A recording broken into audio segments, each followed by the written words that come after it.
Bonjour, je m'appelle Delphine, je suis française, je suis prof de français et j'habite en Israël.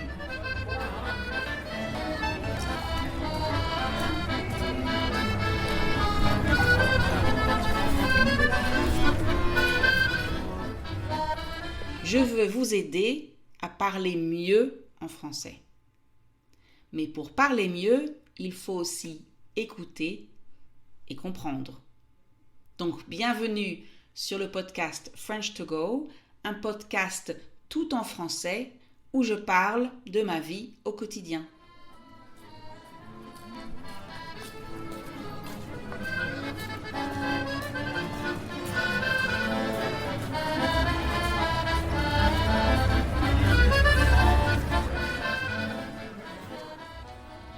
Vous savez, quand on apprend une nouvelle langue, on doit forcément, obligatoirement, apprendre plusieurs temps. Le présent, ou parfois les temps du présent, le passé, ou parfois les temps du passé, le futur, etc., etc.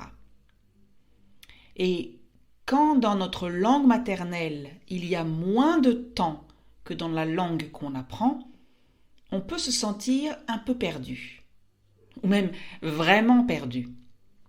C'est compréhensible, c'est logique. Si dans ma langue, il existe une seule forme du verbe pour exprimer le présent, comment est-ce que je peux savoir quand utiliser les autres temps du présent dans une langue que j'apprends? Eh bien, tout simplement, c'est peut-être un peu exagéré parce que ce n'est pas vraiment si simple. Mais on va dire tout simplement, il faut apprendre la règle ou les règles. Il faut voir et revoir des exemples et bien sûr pratiquer. Pratiquer ce nouveau temps dans un contexte qui est clair, dans un contexte qui permet de comprendre clairement quand l'utiliser. C'est exactement ce qui se passe avec le temps du passé qui s'appelle l'imparfait en français. En général, quand on apprend le français, on commence par le présent, puis le passé composé. Parfois, on continue avec le futur, ou au moins le futur proche, mais arrive un jour un nouveau temps à apprendre qui est l'imparfait. Oui, un nouveau temps du passé. Mais alors, à quoi est-ce qu'il sert? Pourquoi est-ce qu'on ne peut pas se contenter du passé composé? Pourquoi est-ce qu'on ne peut pas juste utiliser le passé composé? Comme je l'ai dit, la meilleure façon, c'est de pratiquer. Donc, dans mes cours, je fais réfléchir mes élèves.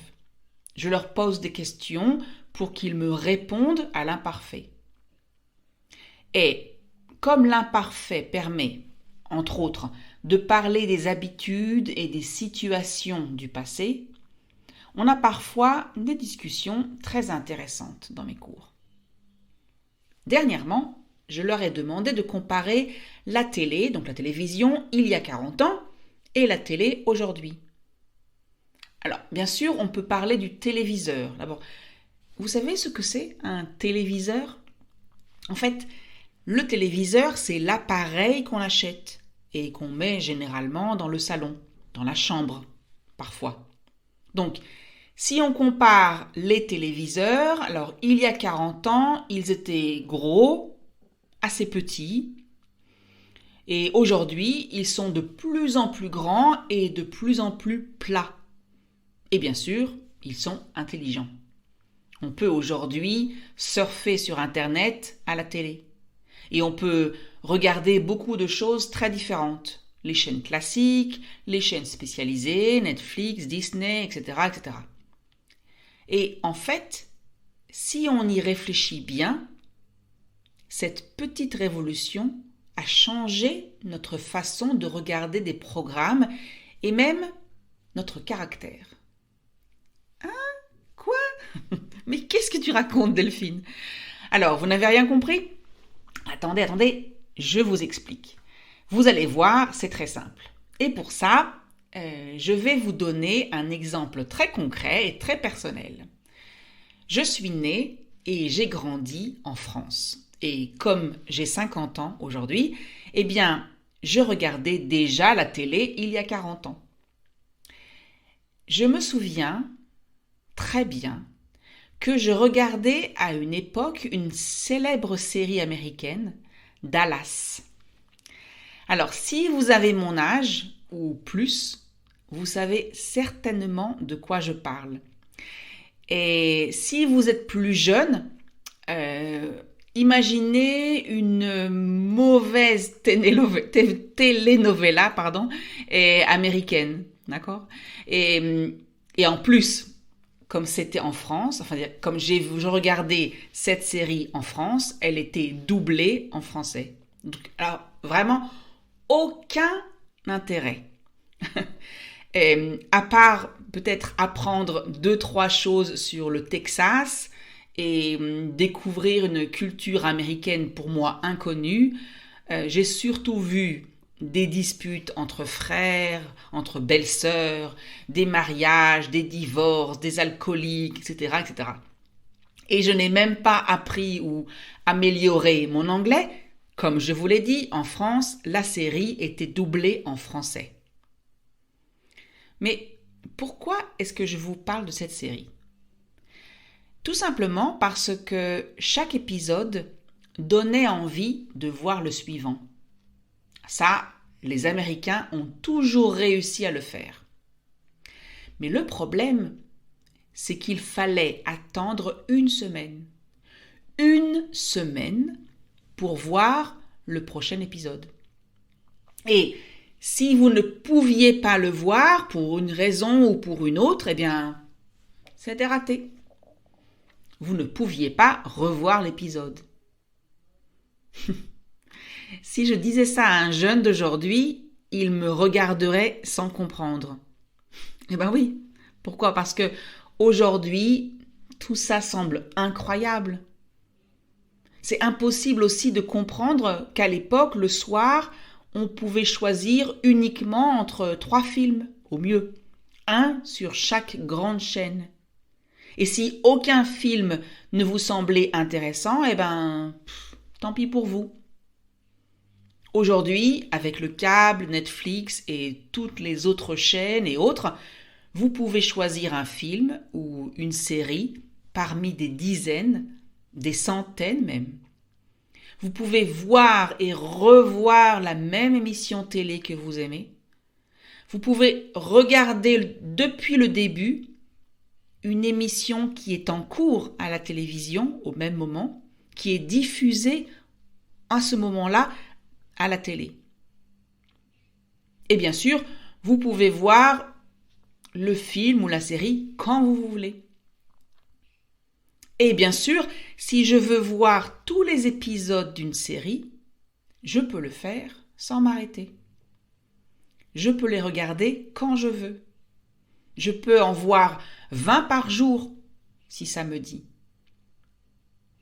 Pour vous donner une idée, la série Dallas a 14 saisons. 14 saisons. 357 épisodes. Et au total, ça fait 268 heures. 268 heures au total. Aujourd'hui, si je pouvais, enfin surtout si je voulais, si je pouvais voir toutes les saisons de la série, il me faudrait 12 jours, sans dormir bien sûr. 12 jours. 12 jours, d'accord ? Vous savez combien de temps a duré la série Dallas à la télé en France ? De 1978 à 1991. 1978 à 1991. 13 ans. Oui, 13 ans. Contre 12 jours aujourd'hui. Alors, à votre avis, qu'est-ce qu'on y gagne ? Ça veut dire, qu'est-ce que cette technologie nous apporte ? D'abord, à mon avis, même c'est évident, elle nous rend impatients. Avant, même si c'était difficile, on savait attendre une semaine pour un épisode. Mais aujourd'hui, on veut tout et tout de suite.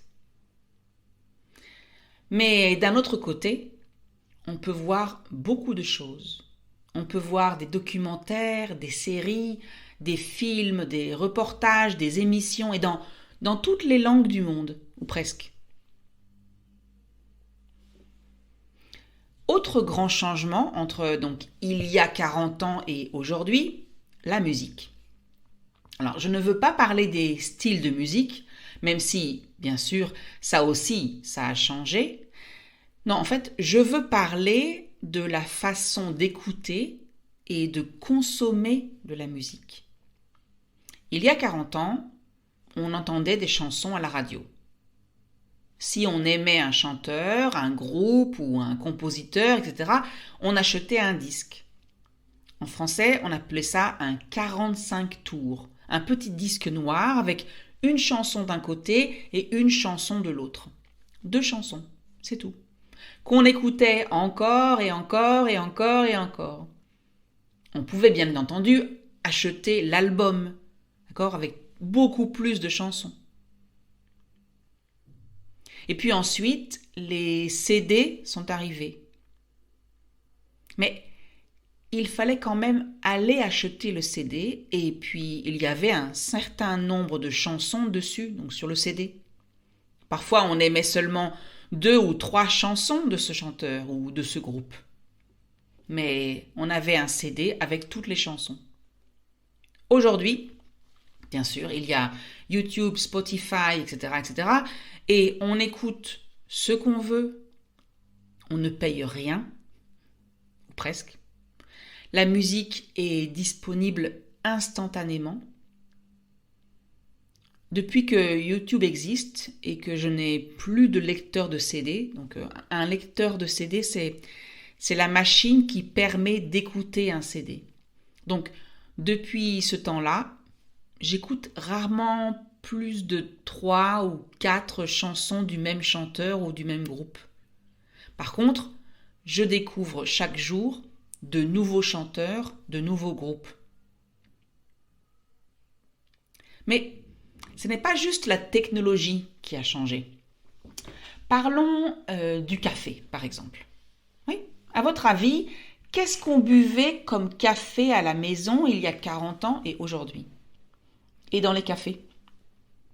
En France, chez moi, d'accord, à la maison, il y a 40 ans, on avait une cafetière électrique avec du café moulu et un filtre.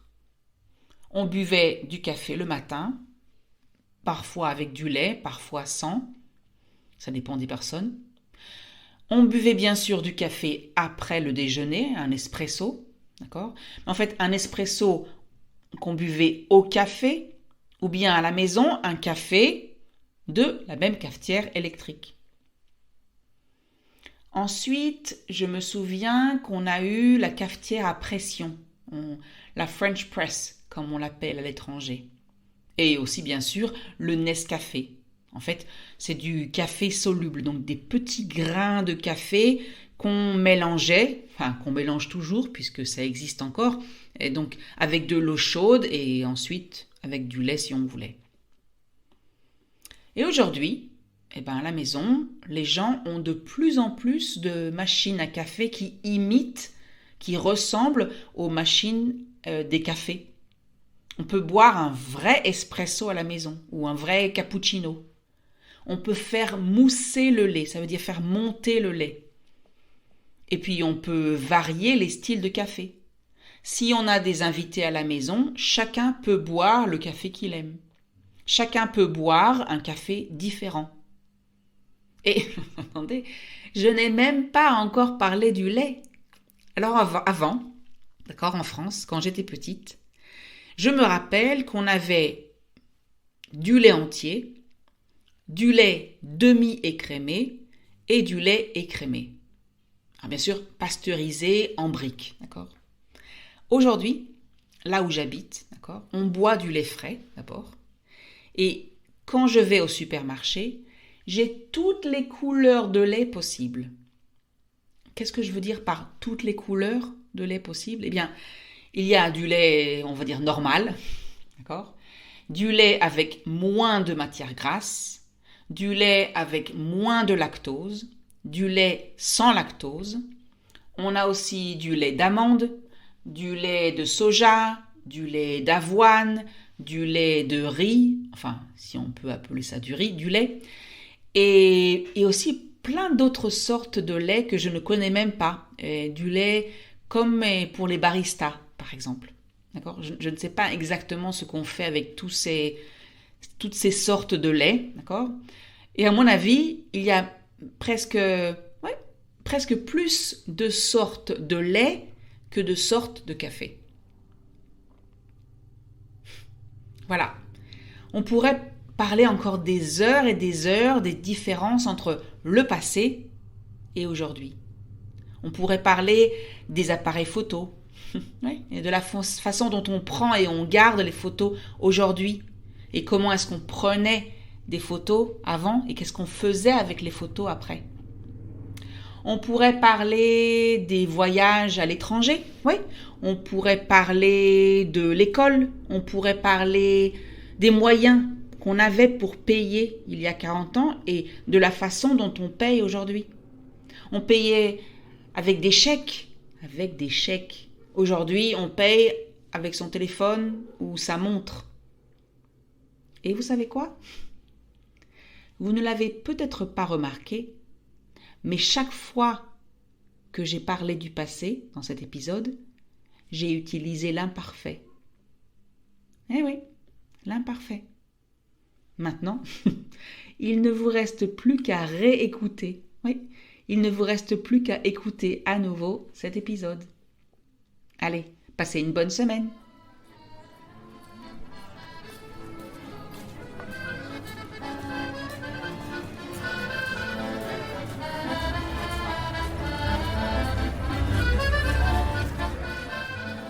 Et voilà, c'est fini pour aujourd'hui. Si vous avez aimé cet épisode, merci de liker, laisser un commentaire et partager. Et si vous voulez pratiquer votre français au quotidien, inscrivez-vous au programme Daily WhatsApp sur le site www.frenchcart.com. Bonne journée!